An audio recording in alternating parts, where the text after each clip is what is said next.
Ada 14 nomor yang akan kita bahas pada video kali ini yang akan kita ambil dari 5 materi, yaitu ada perbandingan, ada fungsi, kemudian ada peluang, bangun ruang, dengan teorema Pitagoras ya.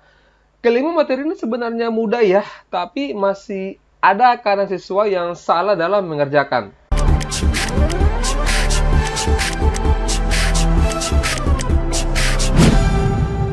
Assalamualaikum warahmatullahi wabarakatuh. Dan semangat pagi adik semua. Ya, ketemu lagi dengan saya Kamran ya di channel Ruang Tutor ini. Tadi sudah kita sampaikan bahwa ada 5 materi yang akan kita bahas ya, yaitu perbandingan senilai di sini dengan perbandingan berbalik nilai. Ada fungsi, peluang, bangun ruang dengan Pitagoras ya. Baik, kita bahas mulai dari perbandingan dulu. Untuk nomor 1 kita langsung bahas ya. Coba diperhatikan soalnya. Sebuah perusahaan mengeluarkan gaji setiap bulan ini sebesar 18 juta untuk 15 orang karyawannya, ya. Kemudian setiap karyawan di sini mendapatkan gaji yang sama. Jika jumlah karyawan ini bertambah menjadi 5 orang, ya, maka berapakah besar gaji yang harus dikeluarkan setiap bulannya? Nah, ini kita cek dulu ya, apakah dia menggunakan perbandingan senilai atau berbalik nilai. Nah, di sini kan logikanya 18 juta ini ya, ini digunakan untuk membayar 15 orang pegawai atau karyawan.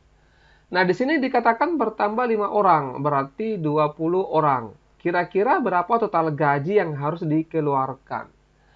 Logikanya kan seperti ini ya. Kalau misalkan di sini bertambah karyawannya yang akan digaji, maka pasti uang yang dikeluarkan ya, ini juga akan bertambah seperti itu. Ya. Maka kalau misalkan di sini sama, apakah di sini sama-sama bertambah atau sama-sama berkurang? Misalkan di sini berkurang ya, di sini juga berkurang, maka itu menggunakan perbandingan senilai. Cara kerjanya kalau perbandingan senilai itu dikali silang, guys ya. Jadi P dikali 15 seperti ini sama dengan 18 juta dikali dengan 20. Ini boleh tidak dikalikan dulu ya. Kita coret-coret dulu, sederhanakan yang bisa disederhanakan. Misalkan 15 dengan 20, masing-masing bagi 5. Ya, ini 3, di sini berarti 4. Nah, paham ya? Jadi P sama dengan 18 juta dikali dengan 4, di sini dibagi 3 pindah ruas jadi pembagian. Seperti ini. Nah, di sini masih bisa dicoret. 18 bagi 3 itu 6. Jadi 6 dikali 4 itu dapatnya 24. Yang ada 24-nya itu Charlie. Ya, jadi C jawabannya.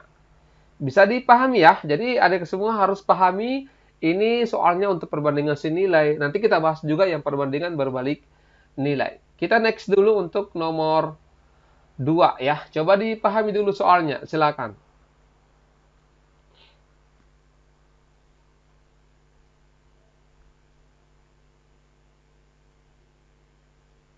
Ya, diperhatikan soalnya ya. Di sini dikatakan dalam waktu 1 jam 20 menit, sebuah mobil dapat menempuh jarak 120 km. Nah, dengan kecepatan yang sama, maka berapakah waktu yang diperlukan untuk menempuh jarak 195 km? Nah, ini bagusnya kalau kita samakan dulu satuannya ya. Misalkan di sini 1 jam 20 menit, kita ubah ke bentuk satuan yang paling sederhana ya, misalkan menit. Jadi 1 jam ini 60 menit, berarti 60 tambah 20 itu 80 menit. Nah, seperti itu. Nah, artinya 80 menit ini digunakan untuk menempuh jarak 120 km. Nah, berapa menit ya kalau misalkan di sini anggaplah T yang digunakan kalau misalkan jaraknya itu 195 km. Nah, logikanya kan kalau misalkan di sini bertambah ya, maka waktu tempuhnya juga bertambah atau berkurang. Ya, pasti juga bertambah ya, karena semakin lama, ya semakin jauh jaraknya. Ya, tadi nomor 1 itu kalau misalkan positif-positif, bertambah-bertambah begitu ya, ataukah berkurang, maka perbandingan senilai. Cara kerjanya dikali silang. T dikali 120 sama dengan 80 dikali 195. Ya, paham ya sampai di sini? Nah, kita sederhanakan dulu. Kita coret dulu yang bisa dicoret. Misalkan 120 dengan 80. Masing-masing dibagi 40 ya. Berarti di sini 2. 120 dibagi 40 berarti 3. Jadi T sama dengan 2 dikali 195 per 3. Ya, kemudian masih ada yang bisa. 195 dengan 3 bisa ya. Dibagi 3 ini dapatnya 65. Jadi 2 dikali 65 ini 130 menit. Ya, 130 menit itu setara dengan 2 jam 10 menit. Charlie. Ya, bisa dipahami ya untuk nomor 2 ini. Ya, next nomor 3. Silakan.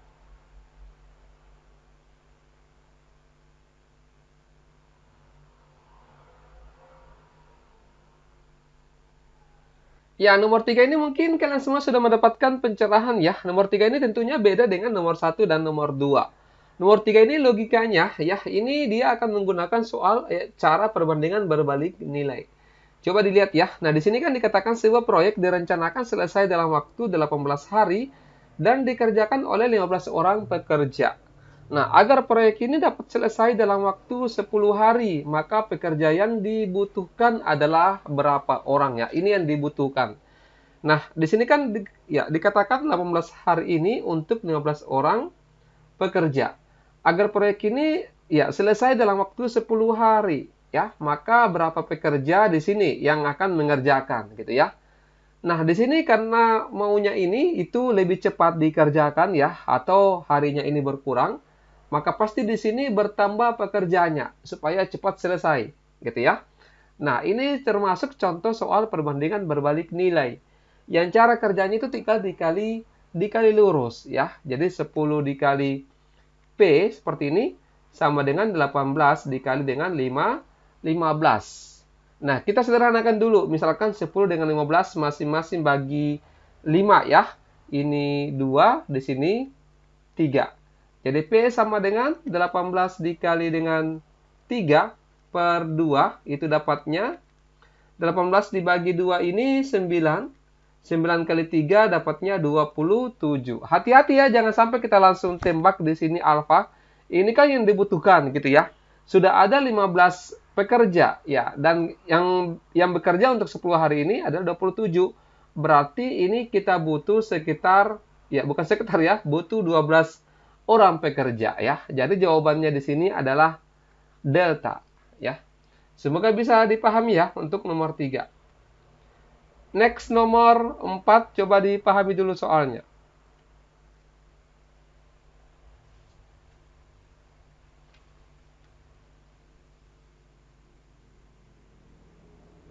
Ya, nomor 4 ini pengembangan dari soal perbandingan senilai dengan berbalik nilai ya. Di sini soalnya agak sedikit lebih menggigit. Coba diperhatikan. Suatu pekerjaan dikerjakan oleh 12 orang dan direncanakan selesai dalam waktu 25 hari. Oleh karena kehabisan bahan baku, maka pekerjaan ini terhenti saat memasuki hari ke-16 selama 2 hari. Agar pekerjaan selesai sesuai waktunya, maka jumlah pekerja yang harus ditambah ini adalah berapa orang. Di sini kita akan kerja menggunakan dua cara ya. Kita akan kerja menggunakan cara biasa dulu. Nanti setelah itu kemudian kita menggunakan cara siluman. Coba diperhatikan ya. Ini ada T waktunya dan di sini ada orang atau pekerjanya. Di sini kan dikatakan waktunya ini 25 hari itu dikerjakan oleh 12 orang ya. Berarti total pekerjaan di sini yaitu 25 dikali 12 dapatnya 300 total pekerjaan. Nah, di sini dia berhenti pada hari ke-16. Artinya, mereka ini sudah bekerja selama 15 hari. Ya, 12 orang ini. Berarti 15 dikali 12 ini dapatnya 180 total pekerjaan sudah selesai. Dia libur selama 2 hari ya. Berarti tidak ada pekerja yang masuk.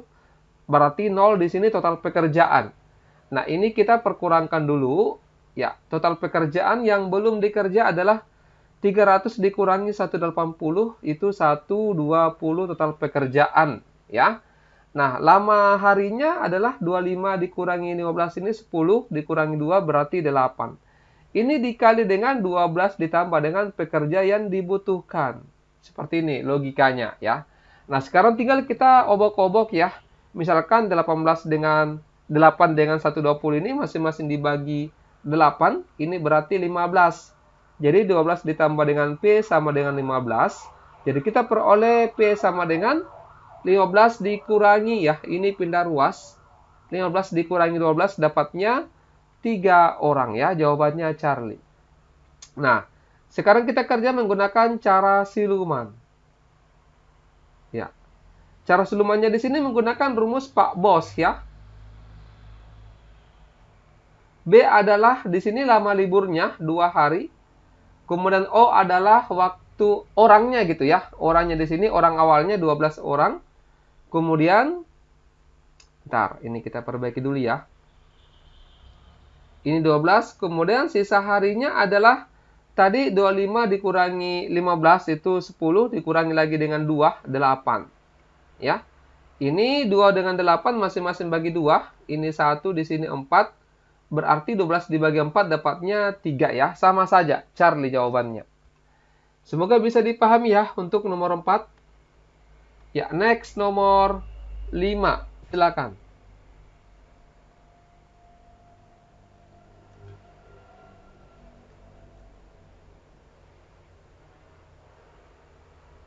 Nomor 5 kita tinggalkan perbandingan, kita masuk fungsi, nilai fungsi. Diketahui A ini adalah himpunan yang anggotanya 1, 2, 3, 4, 5 dan suatu pemetaan dari A ke darah hasil ditentukan oleh sebagai berikut. Ya, ini fungsi dengan ya dua persamaan ya. Yaitu yang pertama fx-nya sama dengan 1/2x ditambah 1 ketika x-nya kita ganti dengan bilangan genap yang ada di A.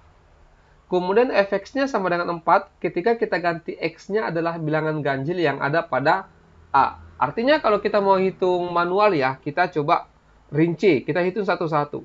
Yang pertama kalau misalkan x-nya kita ganti dengan 1, berarti f1. F1 berapa nilainya? Karena di sini 1 ini ganjil, maka nilainya adalah 4. Ya, seperti itu.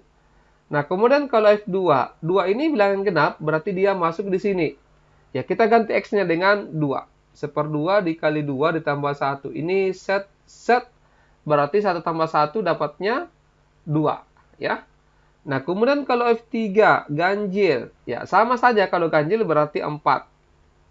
Nah, kemudian F4 berarti di sini 1/2 dikali dengan 4 ditambah 1. Ini dicoret, dapatnya 2. 1 kali 2, 2 tambah 1, 3. Yang terakhir F5. F5 ini ganjil berarti nilainya juga 4. Range itu sama saja dengan hasil ya. Berarti di sini himpunannya untuk range sama dengan 2, 3, 4 ya. Kalau sama itu ditulis satu kali saja. Anggotanya adalah 2, 3, 4 ya. Jawabannya bravo. Ya, semoga bisa paham ya untuk nomor 5. Next, nomor 6. Silakan.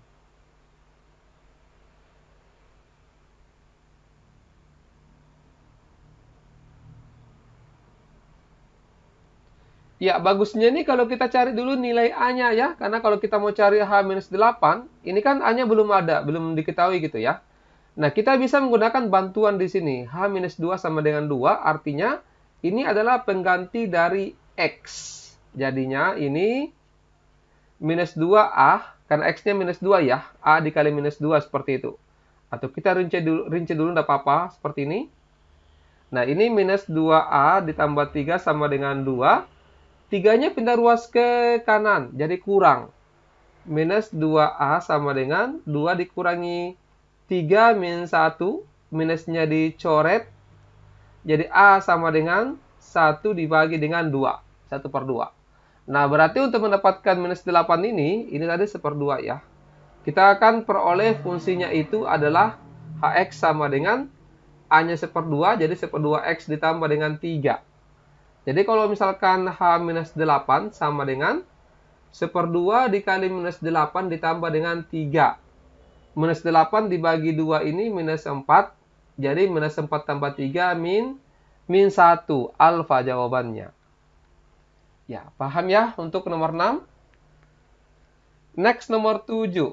Silakan.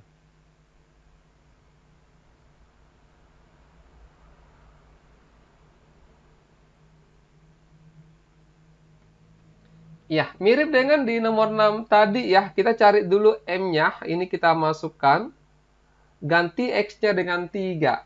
Berarti Di sini 3M ditambah dengan 5 sama dengan 2 ya, paham? Nah, kemudian ini pindah ruas. Jadi 3M sama dengan 2 dikurangi 5 ya, karena ini plus pindah ruas jadi negatif. 2 kurang 5 itu min 3.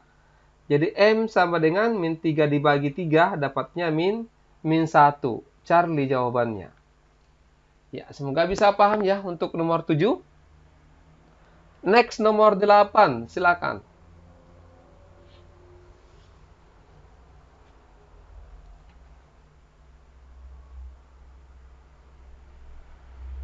Ya, soal peluang. Coba diperhatikan. Budi melemparkan dadu bermata 6 sebanyak 20 kali dan diperoleh hasil seperti pada tabel berikut ini. Mata dadu 1 ada 5 kali muncul ya. Mata dadu 2 ada 3 kali muncul. Mata dadu 3 4 kali muncul dan seterusnya ya. Sampai mata dadu 6 ini 2 kali muncul.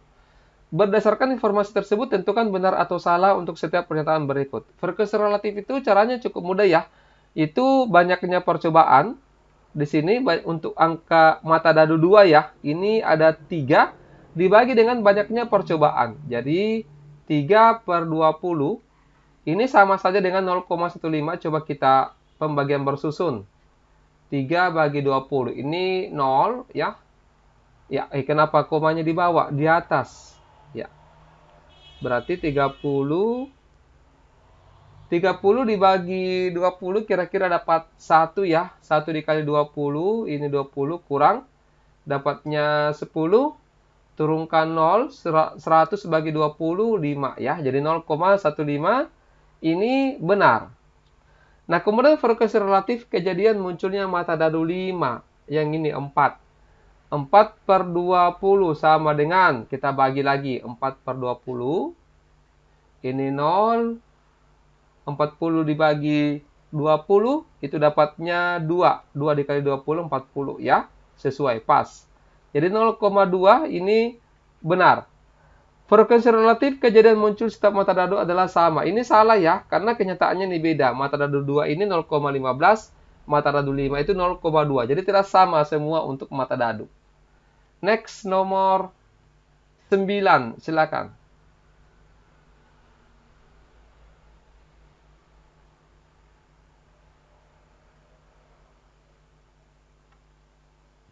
Ya, peluang itu kan rumusnya, peluang kejadian A adalah NA per NS. Ya, yang dihitung di sini adalah peluangnya yang terambil permen buah. Permen buah ini ada 9. NS-nya total semuanya ya, 6 tambah 21, 27. Tambah 9 berarti 36. 9 per 36 ini sama saja dengan 1/4 ya, masing-masing bagi 9. Charlie jawabannya ya. Semoga bisa paham untuk nomor 9. Next, nomor 10. Silakan.